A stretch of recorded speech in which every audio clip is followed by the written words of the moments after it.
जीभ जो कभी कमजोर नहीं होती और ना ही थकती है, बहुत पुरानी बात है।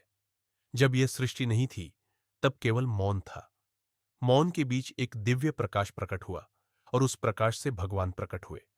उन्होंने अपने मन में संकल्प किया, अब समय आ गया है कि मैं इस ब्रह्मांड को आकार दूं। भगवान ने पहले आकाश बनाया, फिर धरती, फिर समुद्र, नदियां, पहाड़ और पेड़ पौधे। जब सब कुछ बन गया तो उन्होंने सोचा, इस सुंदर धरती को अनुभव करने वाला कोई चाहिए। और तभी उन्होंने मिट्टी से मनुष्य और स्त्री की रचना की। भगवान ने मनुष्य को शरीर दिया, हाथ, पैर, आंखें, कान और एक हृदय जो भावनाओं का घर बना।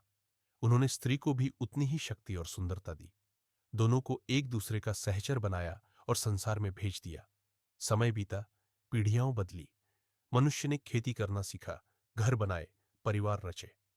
भगवान अपनी सृष्टि को देखकर प्रसन्न होते रहे। लेकिन एक दिन स्वर्ग में देवताओं ने भगवान से प्रश्न किया, हे प्रभु, आपने मनुष्य को इतना अद्भुत शरीर दिया है, परंतु यह शरीर तो समय के साथ बूढ़ा हो जाता है। आखिर इसका रहस्य क्या है? भगवान मुस्कुराए और बोले, यही तो संसार का नियम है। हर चीज नश्वर है।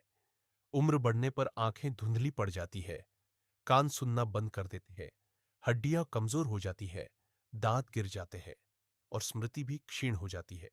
मनुष्य को उसकी नश्वरता का एहसास इसी से होता है। देवताओं ने फिर पूछा, तो क्या मनुष्य का कोई अंग ऐसा है जो उम्र से हारता नहीं? भगवान थोड़ी देर मौन रहे और फिर बोले, हां, एक अंग है, जीभ। जीभ ही है जो कभी बूढ़ी नहीं होती, कभी थकती नहीं। शरीर कितना भी जर्जर और कमजोर क्यों ना हो जाए, जीभ की शक्ति बनी रहती है। कभी कभी तो यह कैंची से भी तेज चलती है। जीभ का घाव बहुत देर से भरता है, परंतु फिर भी व्यक्ति बोलने से पहले बहुत कम ही सोचता है, चाहे उसके बोलने से किसी की आत्मा ही दुखी क्यों ना हो।